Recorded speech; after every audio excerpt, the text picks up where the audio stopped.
আজকে আমি পরিবেশন করছি আপনাদের সামনে কবি জীবনানন্দ দাশের সমুদ্রচিল কবিতাটি। এই কবিতাটি জনপ্রিয় বাংলা কবিতা, লিখেছেন জীবনানন্দ দাশ। শুরু করা যায়। সমুদ্রচিল। সমুদ্রচিলের সাথে আজ এই রৌদ্রের প্রভাতে কথা বললে দেখেছি আমি। একবার পাহাড়ের কাছে আসে, চকিতে সিন্ধুর দিকে যেতেছে সে নামে। হামাগুড়ি দিয়ে ভাসে ফেনার উপরে, মুছে যায় তরঙ্গের ঝড়ে। দাঁড়িয়েছি শতাব্দীর ধুলো কাঁচা হাতে। আমি আবারও এই স্তবকটি পাঠ করছি, আপনারা শুনুন। সমুদ্রচিলের সাথে আজ এই রৌদ্রের প্রভাতে কথা বলে দেখিয়াছি আমি। একবার পাহাড়ের কাছে আসে, চকিতে সিন্ধুর দিকে যেতেছে সে নামে। হামাগুড়ি দিয়ে ভাসে ফেনার উপরে, মুছে যায় তরঙ্গের ঝড়ে। দাঁড়িয়েছি শতাব্দীর ধুলো কাছ হাতে। এখন আমি পাঠ করছি এই কবিতার দ্বিতীয় স্তবক। তরঙ্গের তারা খেয়ে চলে যায় আরো দূর তরঙ্গের পানে। ফেনার কান্তারে বৃষ্টির প্রথম রোদ যেইখানে তাহার সোনালি ডানা ছাড়ে। যেখানে আকাশ নীল কোলাহলময়, সমুদ্রে করিয়াছে দূর সমুদ্র সঞ্চয়।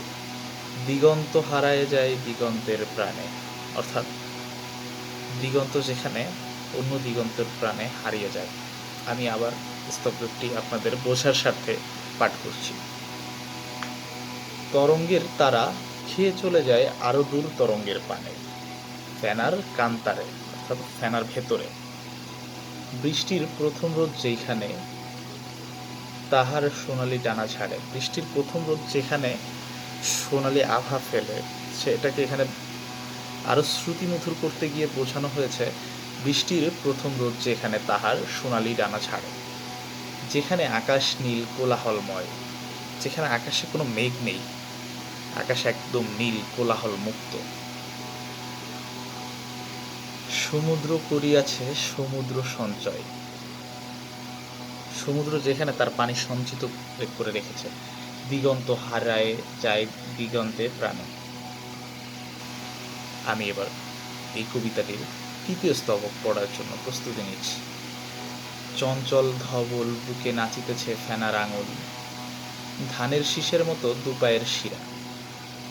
নাচিছে স্প্যানিশ টাঙ্গো নীল ঢেউয়ে, হৃদয় করিছে পাম মালাবর হাওয়ার মদিরা। ট্রম ট্রম ট্রম ট্রম ড্রামের মতন শৈলে শৈলে সমুদ্রের রক্ষ আন্দোলন। রোদ্রে রোদ্রে ঝলসায় ঝিনুকের ফুল। এই স্তবকটি একটু কঠিন হওয়ার দরুন আমি আপনাদেরকে দ্বিতীয়বার স্তবকটি পাঠ করে শোনাতে চাচ্ছি। চঞ্চল ধবল বুকে নাচিতেছে ফেনার আঙুল। এর অর্থাৎ দাঁড়ায়, ধবল অর্থ বক, তো ফেনার বুকে মানে সমুদ্রের ফেনার বুকে যে বকগুলা উড়ে যাচ্ছে, এটাকে কবি শ্রুতিমধুর করতে গিয়ে বলেছেন চঞ্চল ধবল বুকে নাচিতেছে ফেনার আঙুল। ধানের শীষের মতো দুপায়ের শিরা। ধানের শীষ যেমন চিকন একদম থিন, তো ধবল বকের পা ওরকম থিন। নাচিছে স্প্যানিশ টাঙ্গো নীল ঢেউয়ের, অর্থাৎ এই যে ঢেউটা ওখানে বর্ণনা করা হয়েছে স্প্যানিশ টাঙ্গো নীল ঢেউয়ের সঙ্গে। হৃদয় করিছে পাম মালাবার হাওয়ার মদিরা। পাম মালাবার হচ্ছে একটি বিশেষ জাতের মদ্য বা মদিরা বা নেশা জাতীয় দ্রব্য। ট্রম ট্রম ড্রামের মতন শৈলে সমুদ্রের রক্ষ আন্দোলন। রোদ্রে রোদ্রে ঝলসাই ঝিনুকের ফুল। অর্থাৎ ঝিনুক যেগুলো সমুদ্রের পাড়ে ভেসে আসে, সেগুলো রোদ্রে আস্তে আস্তে শুকিয়ে যায়। এর পরের স্তবকটি পড়ি। বিজ্ঞান কি মস্তিষ্কের বাষ্যের মতন একাকী? তোমার শরীরের জল দ্রাক্ষার আঘ্রাণ, তোমার হৃদয়ে পেকে ঝরিতেছে রৌদ্রের খ্যাত, জাগিতেছে নব নব শস্যের সন্তান। আমরা বন্দরে ফিরি জনতায়, ঘূর্ণিস্রোতে কুকুরের মুন্ডে লোল আঁখি। পাবো নাকি লেজ তার, প্রহ পাবে নাকি লেজ খুঁজে কুকুরের মতো লোল আঁখি। ছেড়ে দিয়ে উত্তরের বাতাসে প্রাণ, জন্মেছে তোমার ডানা, জেগেছে হৃদয়। সহস্র শব্দটি গিট কাটিয়াছে পথ আর ঘরের আঘ্রাণে। আনন্দের পাইনি কি তবু পরিচয়, জন্মেছি ধবল ডানা বিজ্ঞানের অগ্রসর চিল। ভেঙে গেছে আকাশের নক্ষত্র সিঁড়ি, উৎসব খুঁজেছি রাত বিরাতে গানে।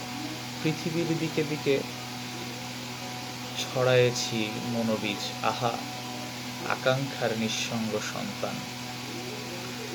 অথবা ঘাসের দেহে শুয়ে শুয়ে কুয়াশায় শুনেছি ঝাড়িতে আছে ধান। অথবা সন্ধ্যার নীল জানালায় অদৃশ্য কোকিল এসে গায়, এই সব বেদনার কর্কশ রেডিয়ামে সারেনাক তাহা। মাঝে মাঝে একবার ধরা দেই নক্ষত্রের হাত, চলে আসি সমুদ্রের পাশে।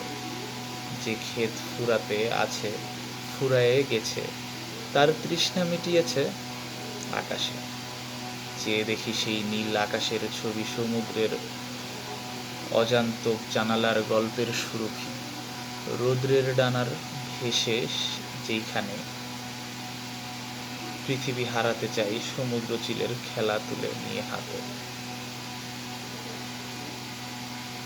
রঙিন বিস্তৃত রৌদ্রে প্রাণ তার করিছে বিলাস। কোনোদিন ধান ক্ষেতের পৃথিবীর কৃষকের প্রাণ এই রৌদ্র পায় নাই। জল পাই পল্লবের ফল, জ্যৈষ্ঠের দুপুরে মাছি যে উল্লাসে গেছে গেছে গান। কুমারী কোমল ঘাড় নুয়ে চুপে যেই পক্ক রৌদ্রবেণী করিছে বিন্যাস। নীল হয়ে বিছায়েছে পৃথিবীর মধুকুপি ঘাস। তরমুজ খেতে শুয়ে স্বপন দেখেছে চৈত্র মাস। তার চেয়ে আরো দামি গাঢ় মদ প্রাণ তার করিছে বিলাস। পৃথিবীতে যেই রূপ কোনোদিন দেখে নাই কেউ, সিংহলের হীরারত্ন নারী লুটে নাবিকের দল। ভারত সমুদ্রের ক্ষেতে নক্ষত্রের রজনীতে, তারপর ভোরবেলা দেখেছিল স্ফটিকের মতো যেই জল। তরঙ্গের পর ঘন তরঙ্গের মধু আর দুধ, মেঘের গোলাপি মুখ রৌদ্রে বুদবুদ। তবু তারা দেখে নাই পুরুভুজ বিছানায় নূপুর বাজে নিচের ঢেউ। বারুণীর জানালায় সিন্ধুচিল মক্ষিকারা ছাড়া তাহা কেউ জানে না কেউ।